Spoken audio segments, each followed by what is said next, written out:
Okay, I'm gonna try to make this real quick because I'm probably gonna combine this. There's a couple of sandwiches I just made. Where'd I make them from? Well, turkey pastrami on one of them, and butterball chicken breast, garlic herb on the other. Turkey pastrami goes for how much? $49 a pound. Exactly 1 pound is $4.99 there. And the lady asked if I wanted this in 1 or 2 bags because I asked for 2 pounds. So I got 2 bags. But the other one, which is still the turkey pastrami from the looks of it, she labeled as turkey breast mesquite. See that? Which is $8.47 a pound. And since it's a little more than a pound, how much did it cost? Oh, it's $7.99 a pound, and it costs $8.47. So I got ripped off by a few bucks. Now there's this guy there, by the way. Oh, this is $7.99 a pound. This other stuff, and I actually knew I was buying that. But there's this other guy there. He's in one of those little carts, for, it was in a wheelchair, but the carts for, the disabled. And I was the first guy there. There's no one getting this deli meat when I went there. And then people just started coming, man. Boom, boom, boom. There's about 4 or 5 different people, a couple here and one there or whatever. Then after I started getting mine, they got in line, and this guy in the cart, little cart, said he was supposed to be second in line, but they couldn't see him over the little ridge, I'm pretty sure, because they skipped him and went to someone else. And he complained, "Want to see the manager?" and maybe I would have checked my receipt because it seemed just a little bit high.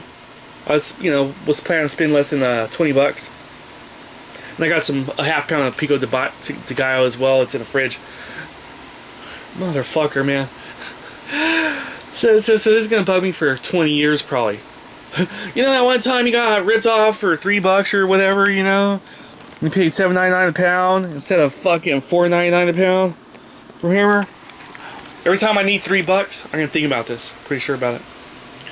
Oh, speaking of getting ripped off, and this is a little more my fault. See this little cube? Well, this is the bread. See this thing right here? See how it comes off and it's elastic, those things that go around the corner?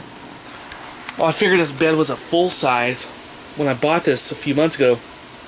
And it never stays on. Never stays on. So I bought another one, this time a queen size, which is probably what this bed is. $20 here, $3 there. Oh well.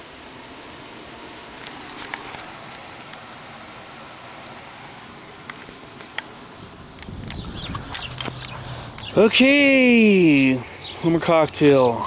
Doing some vlogging. This is Gumbo, probably number 12, I'm guessing. Sporting the headbands.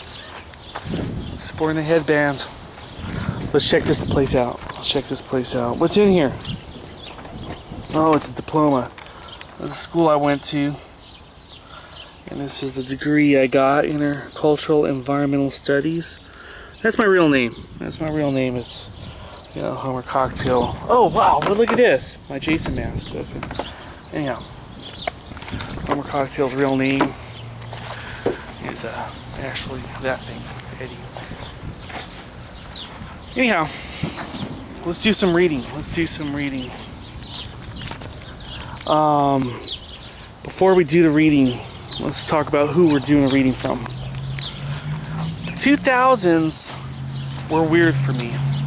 They're probably weird for a lot of people. I think of George W. Bush and his constituents, his wing of the Republicans, is very backwards. I think a lot of people do. You can probably find it online.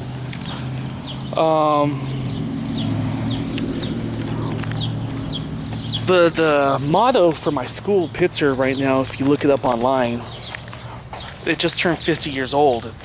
And the motto is 50 forward. 50 forward.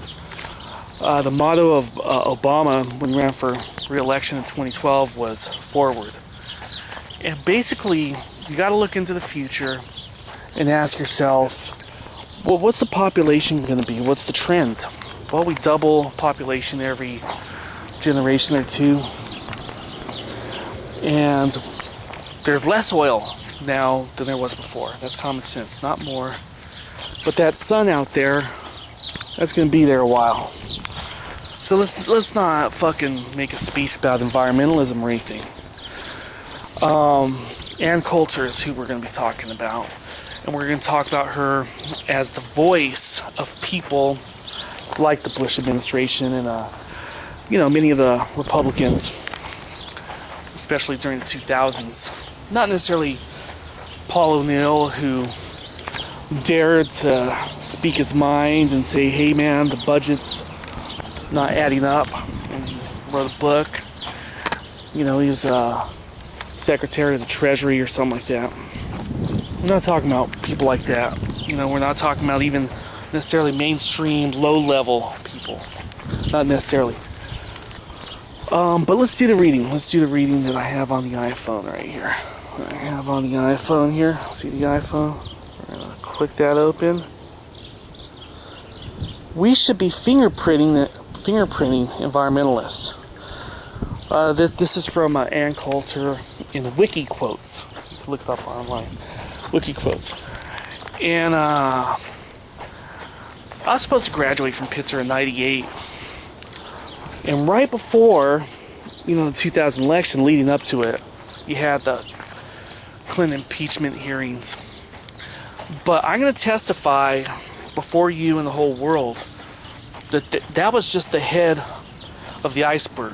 That was just the tip of the iceberg. I got together with liberals at Pitzer College very peacefully and it was very energetic and felt like brotherhood up until around that time. And it seemed to me that there was a concerted effort to do things like this, even before 9/11. Even before 9/11. Let's do some more readings and we'll talk a little more. This is Gumbo number 12. Like I said, I think there's going to be some miscellaneous piece from my backlog after I finish talking here. Let's read some more here.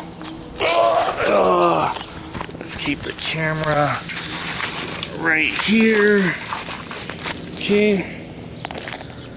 And I have a few quotes ready. Okay. When contemplating liberals, you really regret once again that John Walker is not getting the death penalty. We need to execute people like John Walker in order to physically intimidate liberals by making them realize that they can be killed too. Okay? There was, starting in 97 is when I very first felt anything weird. And I have some very far right-wing family members. But I started feeling that they were losing at cordial debates. Energy policy, for example. And some of them started turning into goons, man. We're talking about pumping shotguns in front of your ass. The physical intimidation. We're talking about coming over and banging on the fucking door and shit, and coming over and showing you their brand new guns or something, Look, I got a gun, and I know there's cops, whenever, once every year, two or 3 years, it seems like there's some kind of incidents where, there's cops around and they're patting their billy club, not so fucking obvious that everyone's looking at them weird, but enough to get a couple people's attention, like, hey, I'll fucking club you if things start, getting weird. So, let's see here, what else we got? Then there are the 22 million Americans on food stamps, and of course, there are 39 million greedy geezers collecting Social Security. The greatest generation rewarded itself with a pretty big meal. Let's go on a little more. I don't know if he's gay, but Al Gore, total fag. Like I said, this is wiki quotes. You can check this out. Our book is Genesis. Their book is Rachel Carson's Silent Spring, the original environmental hoax. She has a book called Slander, and one called Treason, and one called Godless. And the part about being a voice for a generation, or at least a segment of a group. Recently, Paula Deen got cut from a lot of sponsors for saying the N-word. Well, if she wasn't really speaking for more than herself, they would have done this to this lady during the 2000s. But it was really much the vibe of anything right of center back then. So these are her books. Slander. Slander was about liberals' methods. Treason was about the political consequences of liberalism. And Godless is about the underlying mental disease that creates liberalism. Okay? Life, liberty, and the pursuit of happiness. Liberalism. Okay, we're talking about that. Apparently our founding fathers had mental disease. Okay? And, like I said, it wasn't just right-wing family members. It was former bosses that as soon as I started going to this so-called left-of-center school, and I say so-called because their board of trustees had a Richard Reardon, Republican mayor of L.A. Board of trustees, board of directors, I'm not sure. He's not on anymore. And I'm like, man, are you guys... Anyway, I started wondering, I started calling it quasi-liberal when I started thinking, you guys are on the same team. You guys are on the fucking same team, right? Let's read a little more. I was going to have a few comments on the other presidential candidate, John Edwards. But it turns out you have to go into rehab if you use the word faggot. That's a direct quote right here. I'll show you. Show you this. This is from WikiQuotes, by the way. WikiQuotes right here. Right there. Turns out you have to go to rehab. So kind of an impasse. Can't really talk about Edwards. You see that? Like I said, that was the 2000s. And to make it, studying it, alternate energy and trying to go forward, it was fucking hard, dude. I'm just telling you guys. It was fucking hard, man. And the criticisms came from people that weren't in school. They weren't scientists. They were just people that were kissing the fucking ass of George Bush and everyone underneath him, and for the next couple or few strata below him. And see, I have to say, a lot of these fuckers got rich from being bullies. This war on terror wasn't against Arabs; it was against liberals. Okay. Or at least a good part of it was, and that's just my testimony. That's my opinion here. So let's do one more. I have a couple more that really caught me, but let's just... Okay. For 6 years... Where were we at? Oh, we're at 10 minutes. Oh, shit. Okay. For 6 years, the Bush administration has kept America safe from another terrorist attack, allowing the Democrats to claim the war on terror is a fraud. A bumper sticker, a sneaky ploy by a power-mad president to create an apocryphal enemy so he could spy on innocent librarians in Wisconsin. Okay, so what I really wanted to close with is her thing on Kent State. Okay, let's go to 11 minutes, I guess, because we're almost there. A small item, but the point is Nixon came in, shut it down. There was a shooting at Kent State, and gosh, I know liberals don't like it. When you look on Nexus and, the whole country was embarrassed, well, I'm not embarrassed. That's what you do with the mob.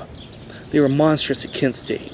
It was being led by Bill Ayers. He was an educator. Crosby, Stills, Nash, and Young wrote about the 4 people killed at Kent State, the students in the 70s. 10 soldiers and Nixon's coming were finally on their own. This summer I hear the drumming. 4 dead in Ohio. Man, it was fucking weird during the 2000s. This is Gumbo. There'll be a short little piece after this, or a couple of them. Party on. Woo!